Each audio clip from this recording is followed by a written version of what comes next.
Hello and welcome to the Minds in the Frontline Podcast, brought to you by the Frontline Strong Together 5 program. FST5 provides streamlined access to behavioral and mental health services, as well as crisis resources for Michigan's Frontline 5 workers and their families. This includes all professional, part-time, and volunteer firefighters, EMS, law enforcement, corrections officers, and 911 dispatchers in Michigan and their immediate family members.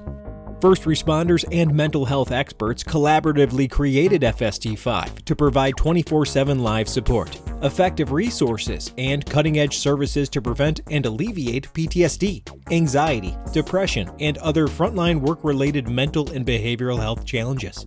Need help now? If you are a frontline worker in Michigan or an immediate family member experiencing any crisis, work-related, substance abuse, depression, relationships, finances, or any other, reach out by calling 1-833-34-STRONG or go to fst5.org for more information. I'm Geoff Lassers, one of the hosts of the Minds in the Frontline podcast, and I'm a professional firefighter, paramedic, educator, and content creator. Minds in the Frontline is co-hosted by Mike Mattern, who is also a professional firefighter and paramedic.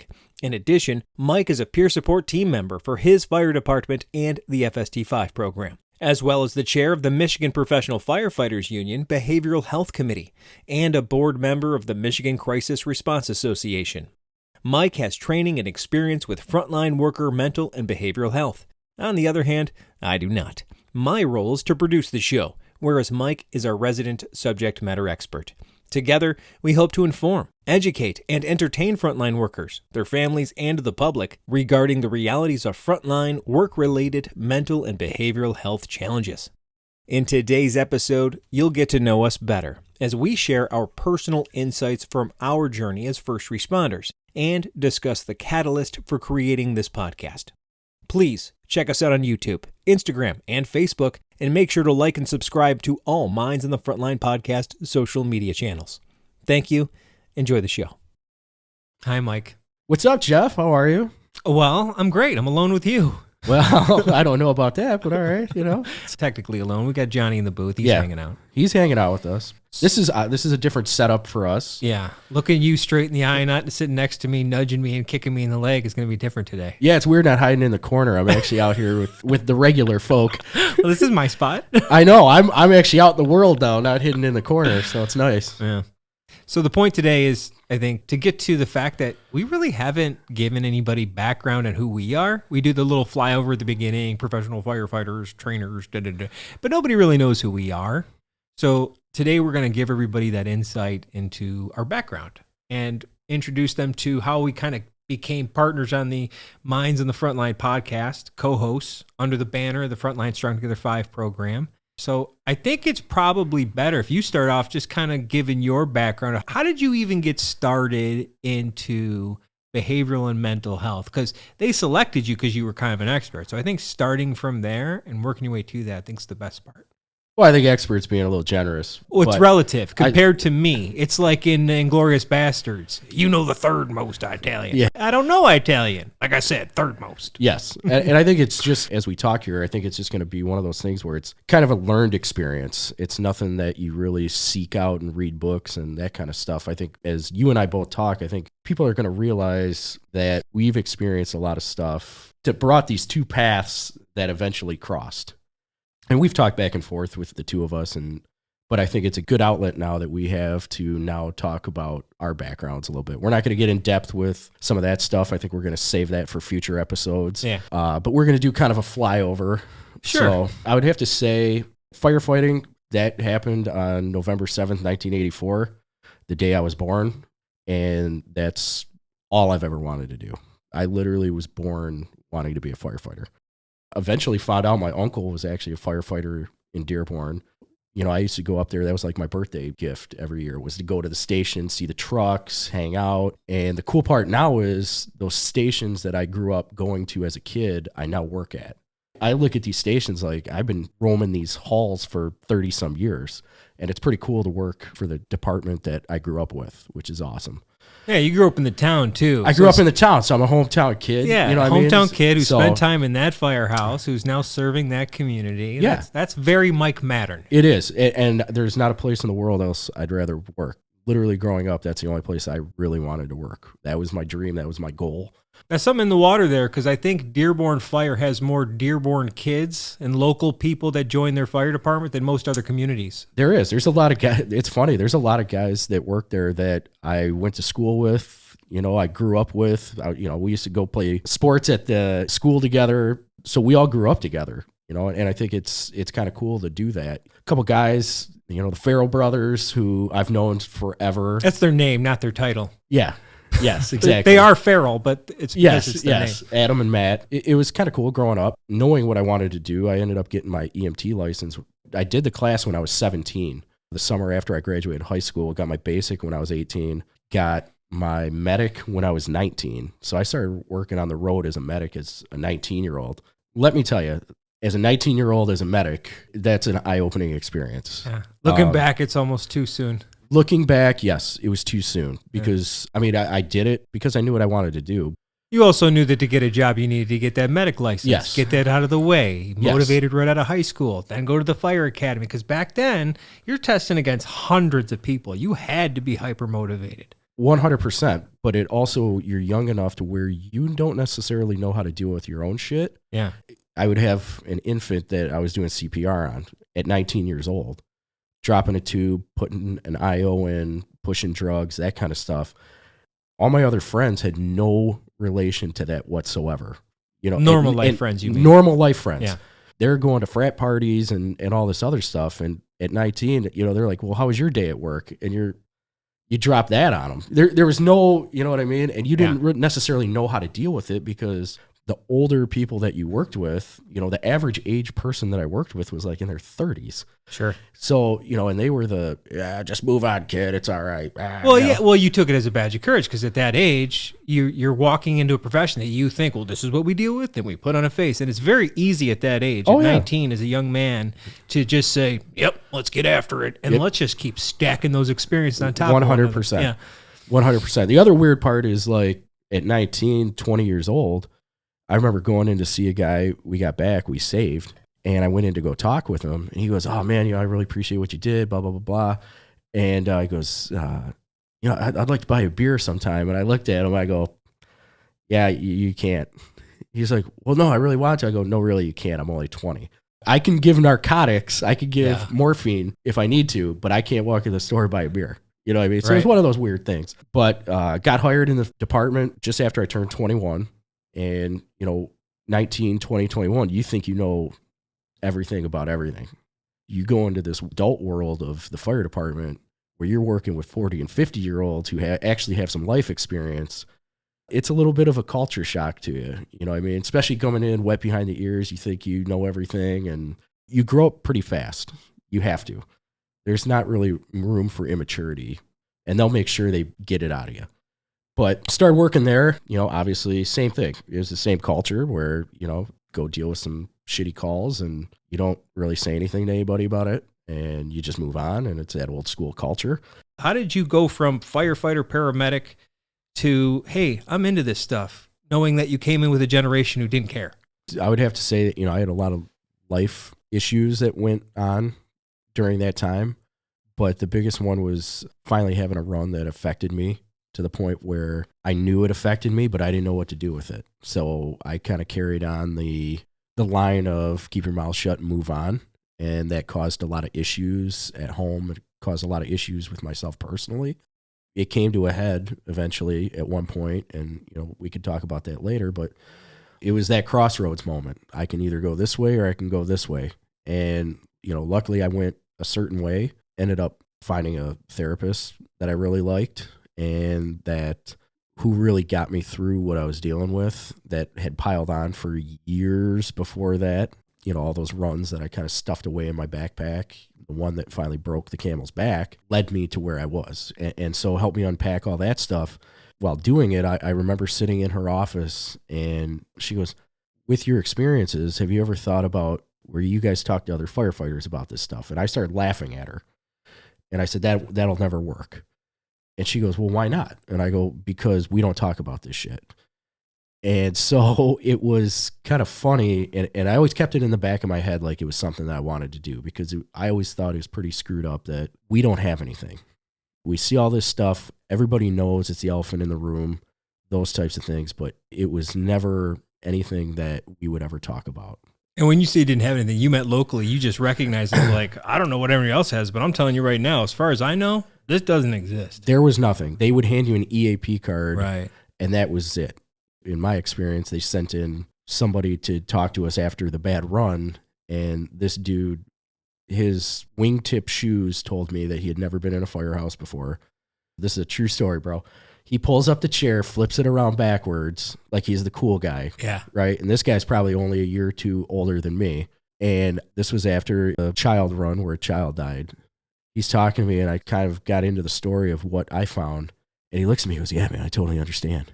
And I just looked at him, and I go, thanks for your time. And I stood up and walked out. You know, that's what was offered to us. Yeah. You know, that was my mental health experience. That was my critical How long ago debriefing. was this? What year do you think that was? That was 2017. Okay, so it's incredible that now that person would get laughed out of the room pretty much anywhere in our areas. Yeah, 100%. Because cultural competency is a thing, and that's one of the biggest things we've really learned, in my opinion, in the last couple of years, is that huge value of a culturally competent clinician that knows what not to do when they walk into a firehouse, a dispatch center, an EMS agency, a cop shop, whatever it is. Y'all got to understand us. And I think that's a big one. Was that a turning point that said, hey, what's up with this? And you wanted to get involved and improve it? Or did you just want to walk away from it? At the point where I talked to that guy? Yeah. I was done with it. I thought it was a joke. At that point, that was the only other Very thing. common reaction. That was a common reaction, but that was the only thing that was offered to us. Right. So when I walked out that door, I was like on my own. There was nothing. There was no one else who I was going to call. Right. Nobody knew of any. You got two choices, right? You go EAP or you don't talk to anybody. Go drink. Go. That's it. Right. You're going to go drink, yes. Go do drugs, go yes. whatever the thing is. Right. And that's what sometimes people make that choice. And I think that's one of the big highlights here is that thankfully you recognized to make the right choice. You got lucky that you had, wow. I'm not saying everything you do was right, but you sought help and you eventually got that help. And it maybe not be as direct, but I think maybe you identified the fact that, holy crap, how can I make this path smoother for other people? The road was rough to the point where I finally found a clinician to talk to. Okay. There was a very rough road there. So it wasn't like you walked out the door and was like, I can either do bad or I can do good. It was like, I need help. I didn't talk to a clinician for probably 6 or 8 months after that run. And in those 6 to 8 months, there was a huge deterioration in my side of things. I went down the rough road, probably what every other person here that we talked to experienced, until I finally made that decision to go talk to somebody. What made you make that decision? You just sick of making all the wrong decisions? Got to a point where I almost lost everything because of it. And so it was like, I need to get my shit together. You know, I've got a son at home. I've got to get my shit together and get this thing right. What do you think the impact was of being a young firefighter paramedic who went 10 years before he really had any personal life things he had to deal with, right? You went about 10 years of going on calls, but really weren't impacted. So you have stacks of calls you've been on and then real life problems at home. You had a lot to deal with there. So like, it's almost like it wasn't just the run. It was. The run was almost a symbol of everything leading up to that. It was the pressure cooker that I had been living in between Drew's issues, my dad having cancer, and then these runs. Yeah. It was that pressure cooker that everything came together.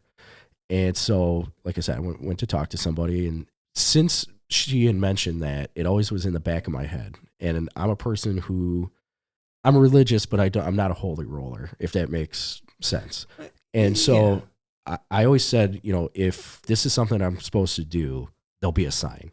And for the longest time, there was nothing. You know, I'll know when it's the right time, because like I tell everybody who wants to get into peer support after they had some shit go down, I had to have myself right before I could do any of this stuff. But I always thought, this is screwed up that we don't have anything. This is screwed up that there's a million other people who are dealing with this shit, the same shit that I dealt with no resources whatsoever.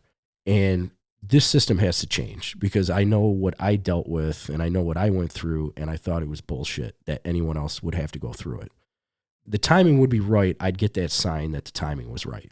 I don't remember how long it was after that, but I remember sitting at our union meeting, and our union guys had just come back from the IFF convention, and they had mentioned that this new thing called peer support was a thing now that they wanted to start.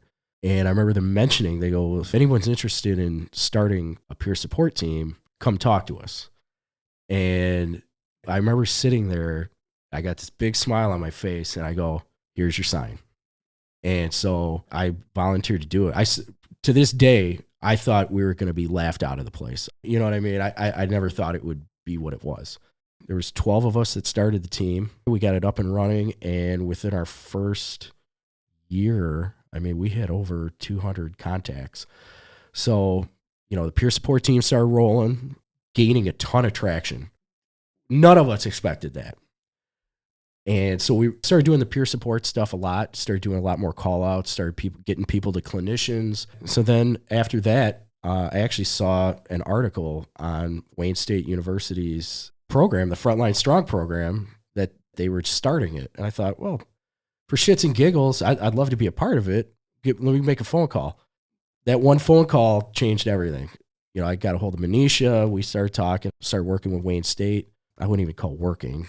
I was just showing up and giving them my thoughts on things, And then the behavioral health committee for the NPFFU showed up.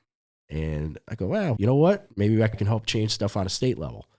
Somehow became the chairperson of the behavioral health committee. And that's kind of where our stories kind of intertwine. Is I remember we were doing a podcast to introduce all the committees, and you were the one who was doing the podcast. Well, you got to call this Geoff Lassers guy. He's a podcast guy, but okay, sounds good. I never done one in my life. I showed up in Lansing, had no idea what I was doing, and that's where you and I kind of met. Yeah, and that's where I think down the road we started talking a little bit. And I was shocked when you said you were kind of interested in the mental behavioral health portion of everything. From there, it just kind of took off. We talked to Manisha, and now we're here doing that kind of thing. So that's kind of like my arch on how our paths crossed. I mean, what's yours? It's interesting you bring it up like that. Like you said, he's a podcast guy. And for years before that, I was like an EMS guy, right? And I was a training guy. It's funny, like every 7 years, I have a new thing I'm known as, which is kind of cool that I'm not always the same thing. I guess that means I'm evolving, hopefully. But I would say I got into the mental health thing because I was interested in my own mental and behavioral health. I've always known I've had my own issues. Even since I was a kid, I've always suffered from a level of anxiety and depression that seems to be genetically related and, sometimes environmentally impacted. So I've had to really analyze myself for years and then figure out what it is and then just kind of give in to things like therapy and other things. But my background, like you, with a little kid, I was like, I'm going to be a fireman paramedic. A little bit different. I didn't know right away. My dad grew up a very brittle diabetic. He was a type 1 diabetic, unfortunately. He was the most compliant diabetic that ever existed. Nobody ate better than him, took care of himself better. He could swim a mile every single day. That's hard if you ever try to swim a mile. And when we couldn't get him out of a hypoglycemic situation, you got to call fire. He's at the point where I can't get him to do anything now. And I always noticed that the firefighters always were having a good time. They had a team and they got to help people. And that left a massive impression on me. So at that point, I knew it was just subconsciously there. And, fast forward, I'm 22 years old. I'm starting a job with the West Bloomfield Fire Department. I got the greatest job in the world. And let's go.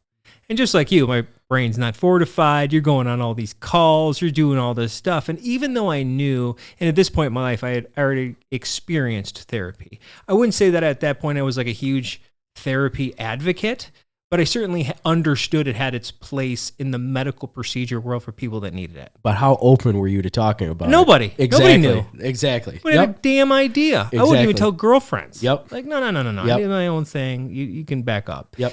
Yeah, and I always had my own internal struggles that had nothing to do with the fire department. So I was already walking into this with a preconceived or, a preset notion of I might be impacted.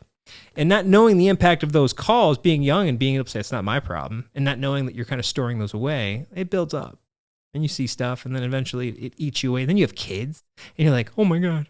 Everything becomes more sensitive. right after I got hired, I'm a busybody, so I got into training and education. There was more availability to train in EMS because it wasn't as popular to train in EMS, so I just took the open water and went with it. And I was also a fire instructor too, so I've done a lot of both. Boatload of education development, and then this thing happened called the COVID-19 pandemic. Oh, okay. Yeah, don't even get me started on that. Right. And so my side gig at the time was I was working for the Oakland County Medical Control Authority. We wrote protocols, education. So like, what do you do when you got 3,500 EMS people that you got to tell about COVID? I'm like, well, I'm going to Google how to do a podcast. Yeah. So I'm YouTubing how to make, this all work. And I figured it out. And next thing you know, we're getting to all the people, all the information. So pandemic ends within a year or whatever. And we transitioned that podcast into all things EMS. It's called the EMS On Air podcast. And then I met representatives from the Michigan Professional Firefighters Union. And I wanted to get more involved. It was at a point in my life, I had kids, I was married, and I wanted to do that whole, let's get more involved in my future. So the union. And I approached and we started a podcast with them. And in our very first 10 episodes, it was to introduce all of the representatives, and you being a representative of mental and behavioral health. We sat down, we vibed. We had a really good chat. I was like, well, can't we talk about what you're doing with FST5? It seemed so obvious to me. And it was just all these things lined up. You came prepared. You had a knowledge base. You helped to fortify this system. And then I had a background in communications and education and kind of like logistics. And it's like, this couldn't work any better. And now here we are, helping people. We're like this, here we are. The edutainment arm of the Frontline Strong Together 5 program. Yeah. And let me ask you this. You started off with very minimal knowledge. Very little. Okay. We've been doing this a year. Mm-hmm. What does Geoff now understand better now after doing this a year, mental health wise? What is the biggest impact it's had on you? So I will say that I think the problem is massive, but the benefit is it's a simple problem to understand and it's universal. So it's not like we need to figure out an answer for every different area other than access to support services. I will say that every single human needs to understand this. We all need to have a little bit of patience with each other because you don't know what's going through somebody else's head at the time. And I think that's the number one thing, is that I've recognized the internal struggles that people are dealing with on a daily basis. And just because they may look like they're not having an issue and we got to get something done or whatever that thing is, it could just be somebody in line who's bothering you at Target. You just got to recognize that, hey, we're all in this together, and that person might be going through some, give them a little bit of slack. Oh, 100%. I think that's my number one. Yeah, no, I think that's a good thing because I know it's been fun to watch you pick up on this stuff and learn it. You're into it now. Yeah. You know what I mean? I can tell you're into it, and that's the cool part about it. It's one of those things that I enjoy doing this because it's, we've talked about it before. We get some of this feedback on the social media stuff. I mean, what are some of the things that you've seen that we've had that people have left comments on? Oh, yeah. Other than the comments, I've gotten text messages like, hey, I just want you to know your last episode I gave to somebody and they reached out and got help. Awesome. Dude, well, they didn't elaborate and they don't need to. No. So that was great. And then there's other comments like, hey, literally the same thing. I think just last week somebody put, hey, just so you know, this episode helped me convince somebody to go get help who is suicidal. That's massive. That's massive. They're just talking about it. What was the one thing you and I always said when we started this podcast? Just takes one. Just want to help one person. If this podcast helped one person. Well, I meant me. I hope it helps me. Yeah. This one person. No, let's talk about that, Geoff. Where's Michelle? Shout out. Shout out to Michelle Potter. Yeah. But no, I mean, it's been enjoyable, and I'm glad our paths have crossed. Absolutely. I know I don't have, obviously, the data right in front of me, but I know for a fact that the Frontline Strong line has been utilized a lot more since this has started. We've both gone through life experiences. We both have necessarily maybe not done it the right way. Right. That's why we're sitting here talking to you. And I hope that's coming through when we do these things. We're no different than you guys. The only difference is we got a microphone in front of us and we're talking about it. Right. And we hope that it encourages everybody to go seek the treatment, seek the help. It's okay to say it's not okay. All those things that we've talked about. I hope the education that we're giving, bringing in Dr. A, Dr. Arash, Dr. King, Manisha, I really hope that you're learning from these experts, not just you and me, why things are happening. Why do you feel that way? Why? Because I think that breaks down a lot of that scariness of how we're feeling too. My vision is that we can evolve this into something that we can continue to convey people's experiences so that we can destroy the stigmas that are still lingering. Yes. That decrease the time it takes for somebody to say, ooh, something going on, to, oh, let me pick up the phone and make a call. Yeah. Because if I'm sick, I'm going to call a doctor. It's so automatic now. Yeah. And even like the old generation, I'm not going to the doctor. I'm fine. That's all gone. Let's do that for our hearts and minds. And that's what I hope this becomes. And like we said before, it's like, we got to tell stories. We got to educate. We got to have the really smart people. We got to have the data. We got to have the emotion.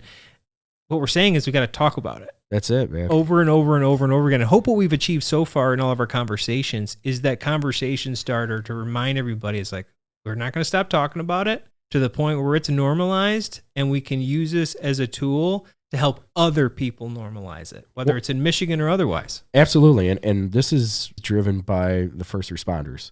So if there's something that you haven't heard us talk about, let us know and bring it up as a topic on the show. Yeah. You know what I mean? We want to hear from the first responders out there. What is some of the stuff that maybe we haven't talked about that's important to you, that you want to hear about? We're more than happy to do it. You know what I mean? So yeah, that's a good point. We have one episode coming up about EMDR. Yes. Which is this really cool thing that we did with Brian Black. Yeah, and it came from somebody contacting us and saying, what are all the different therapies I hear about in podcasts? And can you break those down for me? It's like, yeah. So we're going to start with EMDR. We're going to talk about brain spotting. We're going to talk about the augmented reality. We're going to get into all that. Yes. There's some crazy stuff out there that doesn't include pharmacology that is incredibly impactful that we're going to bring to light for people and destigmatize. And I think sometimes, like, there's a bunch of people that don't have a stigma. They're like, what's available? Like, we can feed those people too that are really thirsty for this. Yes. The days of you have to take a drug to get all this stuff taken care of, they try a lot of other modalities before we get to pharmacology. And they work. You know, EMDR, hey, I've done it. It's amazing. Mm-hmm.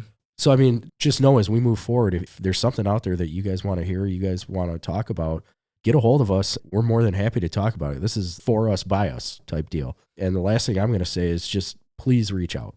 Frontline Strong, amazing program. I can't say enough about it. So if you're struggling, if you know somebody who's struggling, please reach out. That's my biggest thing. I think that's it. All right, my man. Great words, bro. Thank you for joining us in the Minds in the Frontline podcast. We hope everyone enjoyed this episode. We have more great content coming out soon.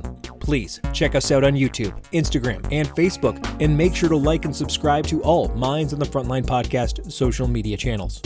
Thank you for listening, and have a great day.